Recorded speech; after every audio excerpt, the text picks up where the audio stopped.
Hi dears, welcome back to my channel. സിമ്പിളായിട്ട് shawl design ചെയ്തെടുക്കുന്നതാണ് കേട്ടോ ഇന്നത്തെ വീഡിയോയിൽ കാണിക്കുന്നത്. ഈ ഒരു ഷോൾ മേക്ക് ചെയ്യാനായിട്ട് 2.25 മീറ്ററാണ് ഞാൻ ഫാബ്രിക് ഇവിടെ കട്ട് ചെയ്തെടുത്തിട്ടുള്ളത്. ഒരു ഷോൾ തയ്ക്കാനായിട്ട് 2 മീറ്റർ മുതൽ 2.5 മീറ്റർ വരെയാണ് കേട്ടോ നമുക്ക് ആവശ്യം വരുന്നത്. അത് ഓരോരുത്തരുടെയും ചോയ്സിനനുസരിച്ച് നമുക്ക് എടുക്കാം. അപ്പോൾ ഞാനിവിടെ 2.25 മീറ്ററാണ് എടുത്തിട്ടുള്ളത്. ഇഞ്ചസ് കണക്കിൽ നോക്കുകയാണെങ്കിൽ ഏകദേശം 100 ഇഞ്ചസ് ആയിരിക്കും കേട്ടോ വരുന്നത്. അതുപോലെ തന്നെ ഷോളിൻ്റെ വിഡ്ത്തായിട്ട് 35 ഇഞ്ചസാണ് കേട്ടോ എടുക്കുന്നത്. ഈ ഒരു ഫാബ്രിക്കിൻ്റെ ടോട്ടൽ വിഡ്ത്തായിട്ട് കിട്ടിയിട്ടുള്ളത് 42 ഇഞ്ചസ് ആയിരുന്നു.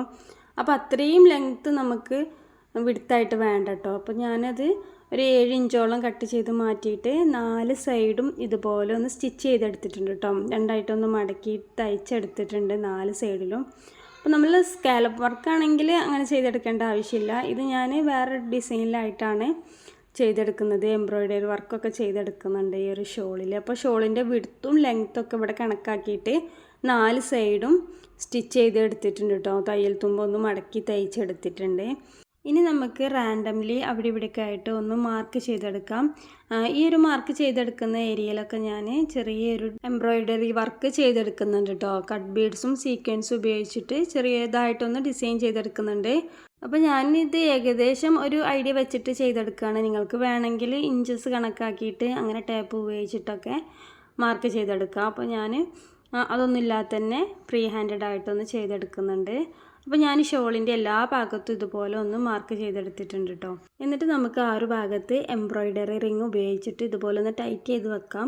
ഇനി ഞാൻ ആ മാർക്ക് ചെയ്തില്ല, ആ ഒരു ജോയിൻറ്റിലാണ് ഓരോ ഡിസൈനും ചെയ്തെടുക്കുന്നത്. സിമ്പിളായിട്ട് ചെറിയൊരു വെറ്റൽസ് പോലെയാണ് കേട്ടോ ചെയ്തെടുക്കുന്നത്. അപ്പോൾ 3 കട്ട് ബീഡ്സും പിന്നെ ഒരു സീക്വൻസും വെച്ചിട്ട് അങ്ങനെയാണ് ചെയ്തെടുക്കുന്നത്. ചെയ്യാൻ വളരെ സിമ്പിളായിട്ടുള്ളതും എന്നാൽ കാണുമ്പോൾ നല്ല ലുക്കുള്ള ഒരു ഡിസൈനായിരുന്നു കേട്ടോ. ഇതുപോലെ 3 എണ്ണം ഞാൻ ചെയ്തെടുക്കുന്നുണ്ട്. 2 എണ്ണം സൈഡിലായിട്ടും 1 നടുവിലായിട്ടുമാണ് ചെയ്തെടുക്കുന്നത്.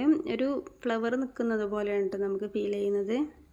ഈ ഒരു വർക്ക് ഷോളിൻ്റെ എല്ലാ ഭാഗത്തും ഇങ്ങനെ ഗാദർ ചെയ്ത് കിടക്കുന്നത് കാണാൻ തന്നെ നല്ല ഭംഗിയുണ്ടായിരുന്നു കേട്ടോ. ബിഗിനേഴ്സിന് പോലും എളുപ്പത്തിൽ ചെയ്തെടുക്കാൻ പറ്റുന്ന ഒരു പാറ്റേൺ ആണ് കേട്ടോ. ഞാനിവിടെ സൂചിയും നൂലും ഉപയോഗിച്ചിട്ട് തുന്നിയെടുക്കുകയാണ് ചെയ്യുന്നത്. ഇനിയിപ്പോൾ നിങ്ങൾക്ക് ആരി വർക്ക് ചെയ്യാൻ അറിയുമെങ്കിൽ അങ്ങനെയും ചെയ്തെടുക്കാം. അപ്പോൾ ഇതാ ഇത്രയും പോകുന്ന ചെറിയ ചെറിയ പെറ്റൽസ് ആയിട്ടാണ് കേട്ടോ ചെയ്തെടുത്തിട്ടുള്ളത്. ഇതുപോലെയാണ് ഞാൻ എല്ലാ ഭാഗത്തും ചെയ്തെടുക്കുന്നത്.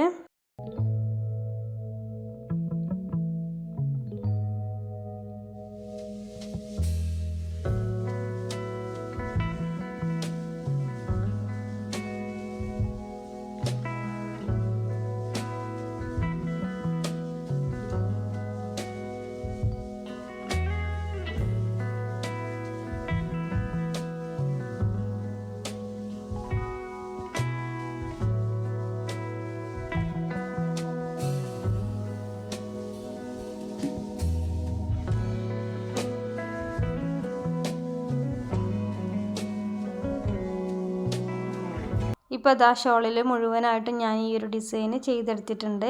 ഇനി നമുക്ക് ഈ ഷോളിൻ്റെ എഡ്ജിലായിട്ട് ഈ ഒരു ഡിസൈൻ തന്നെ ചെയ്തെടുക്കാം കേട്ടോ. അപ്പോൾ ഞാനിതിൻ്റെ ഒരു ഭാഗത്താണ്, ഷോളിൻ്റെ 4 ഭാഗത്തും ചെയ്തെടുക്കുന്നില്ല, ഒരു ഭാഗത്ത് ഇതുപോലെ വർക്ക് ചെയ്തെടുക്കുന്നുണ്ട്. അപ്പോൾ അതാ ഞാനതൊന്ന് അടയാളപ്പെടുത്തിയെടുക്കുന്നുണ്ട് കേട്ടോ. അതിൻ്റെ ഏറ്റവും എഡ്ജിലായിട്ട് തന്നെയാണ് കേട്ടോ ചെയ്തെടുക്കുന്നത്. അപ്പോൾ അതിന് ഞാൻ കട്ട് ബീഡ്സും അതുപോലെ സീക്വൻസും വെച്ചിട്ട് തന്നെയാണ് ഈ ഒരു ഭാഗവും ചെയ്തെടുക്കുന്നത്. അപ്പം നമ്മൾ ആദ്യം ചെയ്തതുപോലെ തന്നെ 3 കട്ട് ബീഡ്സും ഒരു സീക്വൻസും ഈ ഒരു പാറ്റേണിലാണ് കേട്ടോ ചെയ്തെടുക്കുന്നത്.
ഇതുപോലെ ആ ഒരു ലൈന് മൊത്തം തുന്നിയെടുക്കുന്നുണ്ട് കേട്ടോ.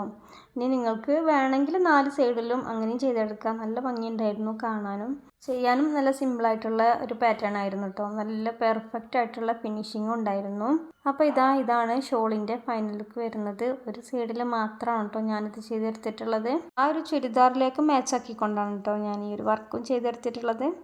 വീഡിയോ ഇഷ്ടമായാൽ ലൈക്ക് ചെയ്യാനും ഷെയർ ചെയ്യാനും ഹൈപ്പ് ചെയ്യാനും മറക്കരുതേ. Thank you for watching.